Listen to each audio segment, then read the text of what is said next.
everybody, Schuyler Callihan here on the morning after. Here on Mountaineers Now. West Virginia 38-15. They fall in the season opener against Penn State.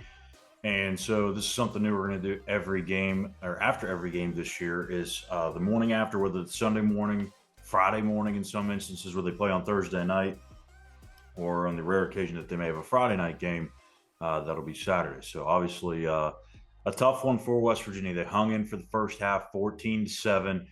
Thankfully, Penn State kind of opened the door up there for them with two missed field goals, and they were lucky that they just held them to those just two field goals. But a couple of things that I wanted to talk about today, because we talked about the 4th-and-2 call last night on the Mountaineers Now post-game show. That was just, in my opinion, I'll just be as blunt as I can be right here. A very bizarre and strange play call that made no sense. It was a play that I felt like there's so many different ways you can have went about that 4th-and-2, and for Neal to bring in his backup quarterback and run a trick play on 4th-and-2 you got to have it or it's pretty much the game's over situation from midfield. I mean, that's not winning football, man. I mean, it's not. And you're not going to catch Penn State, overplaying things or being undisciplined. They showed all night that they're a disciplined football team. So I don't know why in that situation Neal went to his play sheet and said, you know what? I think this one right here, that's the one that's going to get us the 2 yards. It's going to catch Penn State off guard, and we're going to keep on the field here. I'm still mind blown over. I really am. And it's ironic how we're talking about a 4th down play call or the 4th down decision in the first game of a season under Neal Brown. Obviously, last year with the backyard brawl, we all know what happened there. And this year he decides to go for it, but calls one of the most terrible play calls I've ever seen on 4th-and-2. And he'll sit there and say, after the post game that, hey, if we hit it, everyone calls you a genius. Well, yeah, that's true, but you still have to put guys in position to succeed. That's not putting a kid in position to succeed when he's been sitting on the bench the entire game. And then you bring him in that situation to execute a high intensity play. Like that's hard. And he said, Nico needs to play. And well, if Nico needs to play, why are you waiting till that moment to put him in? Okay. And that's not a knock on Garrett Green. That's not what I'm saying at all. I'm not trying to spark up QB controversy here, but that's just what Neal Brown said. Nico's got to play. Well, if Nico's got to play, he's got to get in the game a little bit early. That's all I'm saying. If that's the frame of thinking there. In terms of Garrett Green, I think he did okay. He missed some throws, even on the completions that he had. There was a few that were just kind of misplaced. The Devin Carter, screen, that ended up getting them a yard, maybe, if that. Third a little bit behind him. Again, we mentioned it on the postgame show last night. He missed the throw to Traylon Ray there on, I think it was 3rd and 5, maybe. I don't think it was a 4th down. I can't remember. But there were some plays that he missed. I'm not ready to sit here and start pounding the table to bring Nico into the mix as the starter here. But you're going to have to see more, and there's no doubt about that. The next week against Duquesne, you're not going to have to really worry about the passing game or the offense in general, because you should be able to go out there and handle your business. It's the game against Pitt is really where I think it's do or die for Garrett Green. It's do or die for Neal Brown. It's do or die for a lot of these guys. So what has to happen in the passing game from now until September 16th when the Pitt Panthers come to Morgantown? Well, the offensive line has to protect a little bit better against pressures. And I understand that this is a very, very, very good defense that Penn State has. And they can throw multiple things at you. They can disguise blitzes very well. They've got very versatile players in the first and second levels of their defense that makes it tough to read. And they're NFL talents. They are. But throughout the season, there's going to be teams that are going to move the ball on this team. There's going to be teams that score points on this defense. There's going to be teams like West Virginia. It doesn't have to be an Ohio State or a Michigan State or, whoever. There's going to be teams at the same level of caliber of West Virginia that move and score the ball against this team. Pass protection is good in spots, I thought, in this game. It was not fantastic. It was not terrible.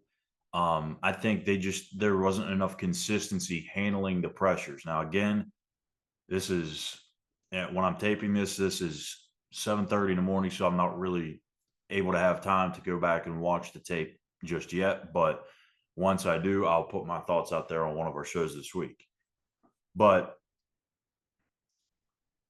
the protection wasn't the greatest. There was a couple of drops, receivers not getting open early enough in the routes.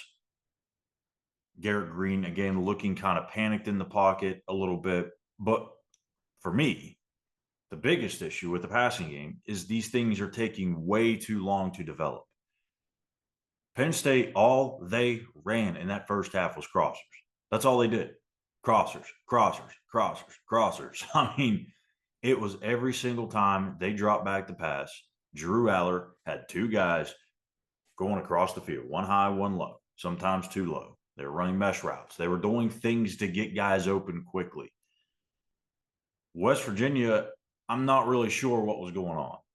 There's a lot of downfield stuff, some down over the middle field stuff.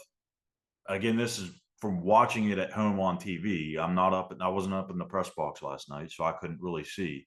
I haven't got to watch the tape yet, but from what it looked like there was a lot of downfield routes that were taking way too long to develop. There wasn't enough quick slip out options out of the backfield. There wasn't enough crossers with Cole Taylor or any of the other receivers.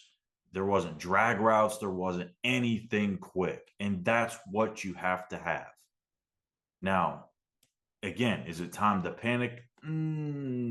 Maybe, maybe not. It's a very damn good football team that you played last night. That's the reality of it. Everyone knew going into that game it was going to take an absolute miracle for West Virginia to win that game. But they were in it halfway through. And this is the point where I really, really wanted to get to this morning.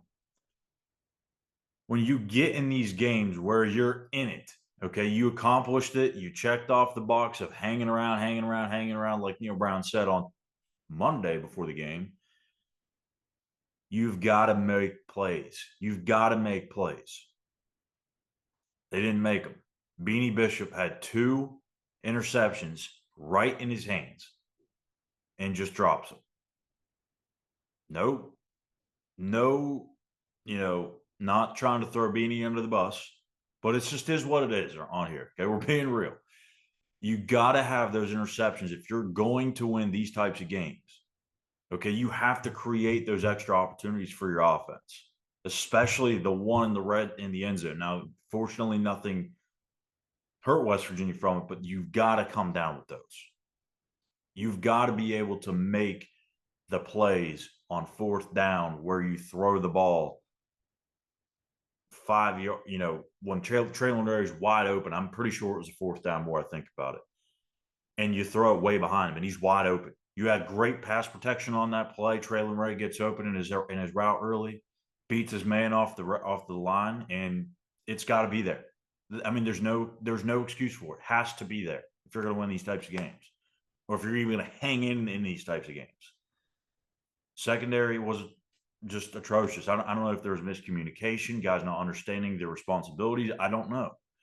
something in that back end looked way off, way off. But bringing all that into totality, in years past, whether it was Dana, whether it was Bill Stewart, whether it was Rich Rodriguez, whether it was Don Neal, with those guys coaching in these types of games, you felt at some point, you know what? They have a chance to win this game. And sometimes they did. Sometimes they did the damn thing and beat whoever it was that was top 10 or top 15 or whatever. With Neal Brown, you don't get that feeling. You just simply don't. It's almost a matter of, when is this going to just spiral out of control, and where WVU has zero chance, goes from having a chance to, okay, let's try to keep this one respectable.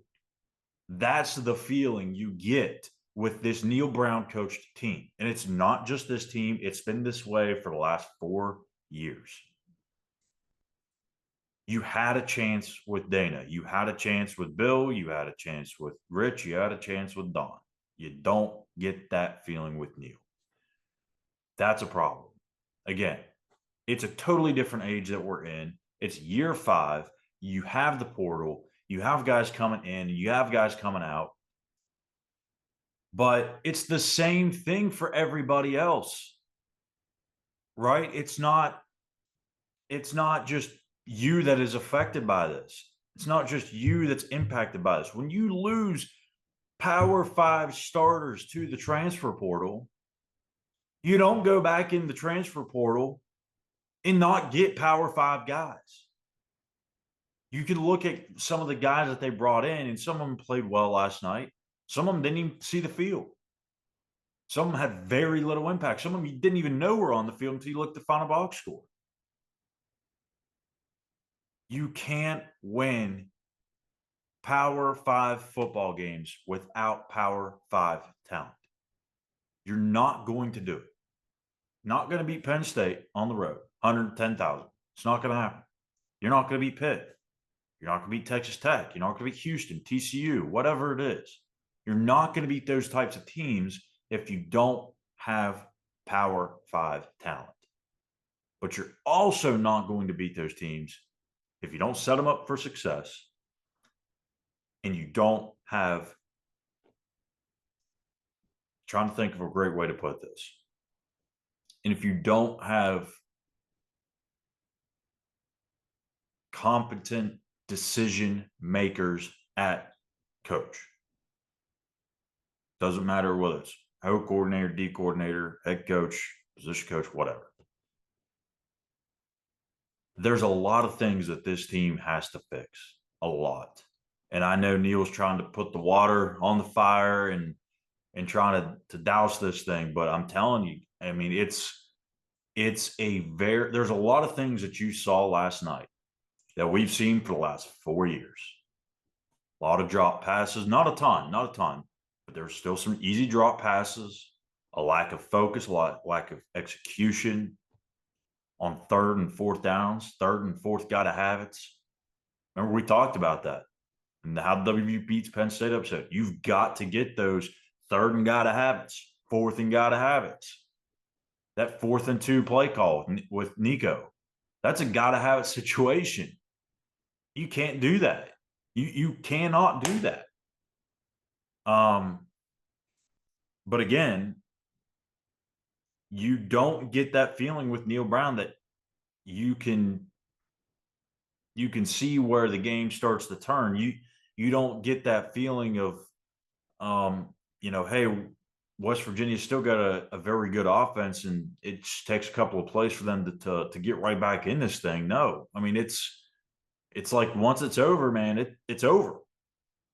And that's nothing against the players at all.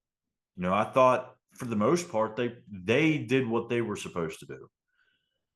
You're going to have a fair amount of missed assignments. You're going to have a lot of missed tackles. You're going to have a lot of missed plays that should have been made. But at the end of the day, this comes down to the header. It's fair. And you know what? If 2 weeks from now, if West Virginia comes back out, looks tremendous against Pitt, and wins the game, and Neil Brown has a lot of good decisions, we're going to give him credit for it. We're going to give him the tip of the hat. That's how we do it on here. I'm not going to just bash the guy. I'm not going to just throw him under the bus every week. I'm not going to look for ways to do that every week. And I'm not going to, tout the guy as if he's Nick Saban when he wins. Okay? You guys know that by now. I'm going to speak it how it is. I'm going to be as real as I possibly can. I'm not speaking on this game as if the Pitt game already happened, or as if the first month of the season happened and they're 2-3 or 1-4 or 4-1. I'm speaking on it as the game just ended last night, and this is where the team is currently at. They need to get better. They have a lot of things to do to get better. But with Neil Brown, it comes down to September 16th right now. I'm not saying that's the do or die for him to keep his job or not, but that's a big game. Got to get that one. Can't go 1-2 to start the season. So feel like we touched on a lot here. There's a whole lot more I could go into. And we'll get to that. I'm not just going to hold it in the back pocket. I'm going to speak on some of that stuff throughout the week on our shows. We've got Monday, we've got another Between the Eers show. We've got Tuesday, we got Relatively Sports with Eugene Napoleon. Wednesday, we have In the Gun. In the Gun's also going to be potentially throwing in another episode here in the next day or two. And then Thursday, you obviously have the West Virginia Duquesne game preview on the Walkthrough Game Day show. And then Thursday also is Phil Steele Day on In the Gun. And then Friday, we have one more Between the Eers, and that's our best bets segment. So we have another action-packed week for you. And that's why you need to come to Mountaineers Now for all your WVU coverage, whether it's on the site or here on YouTube. Hit that subscribe button, and we'll be able to keep doing these things each and every single day. 7 days a week, we are putting up content. We're putting up videos for you guys, and we could not thank you enough for all of your support. So thank you. Continue to help us out. If you want to continue to help us out, I know, again, I mentioned it a couple of days ago. A few fans have been asking me, could we get some stickers or something like that? So we created a store for our gear. Walkthrough Game Day show, Mountaineers Now. What else do we got? Between the Eers. So we got those shows. We've got some stuff for. We got some T-shirts. We got some caps. We got some stickers. Whatever you want. If you want to show support for us, go into the description in this YouTube video below, and there's a link that you can click on. It'll give you all the numerous options that we have available. So thank you, as always. I'm Schuyler Callihan here on the Between the Eers show. We'll see you guys back here tomorrow morning. Take care.